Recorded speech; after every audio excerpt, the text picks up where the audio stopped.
Hello guys, ito na yung second na second first setup na natin.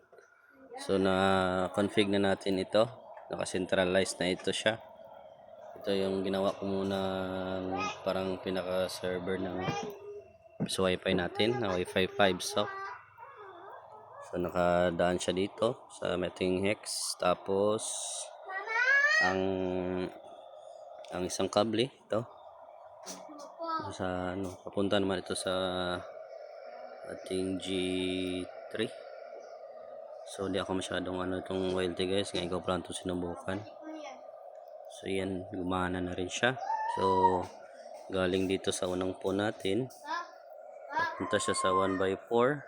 So nilagay ko lang muna siya sa dito sa ayan. Then nagano naman tayo ng patch cord, papunta naman ito sa 1x8. Then 1x8 papunta na siya dito sa ating 5v5 na inano na rin natin, kinonfig na rin natin siya sa ipon kasi naka-jipon siya. So kasi ang ating OLT ay ipon, ayan siya, ito yung model niya. So yun nga, sabi nila pag ipon lang ay madali lang iyan, parang plug and play lang. So ayan, function na siya guys. So for now ay ito yung ginawa kong butcher. Ayan, gumana na po yan siya. So ang susunod naman natin gawin ay kaya ba niya na papasok ang PPOE. So ito na naman ang gagawin natin sa PPOE dito sa Bilan 100. So diyan na naman natin naka-config na rin siya dito sa sa ating Microtech na hex. So ang gagawin natin, magko-config na naman tayo ng 5v5 na naka-PPOE na Bilan 100. So pag tumago siya, so undago na, pwede na siya pwede na natin itong ipang latag ang mga para lagyan na ng knockbox. So may mga knockbox na tayo dito guys, nasa 11 knockbox ang gagawin natin. So siguro ang setup na gagawin ko nito ay ano ba to,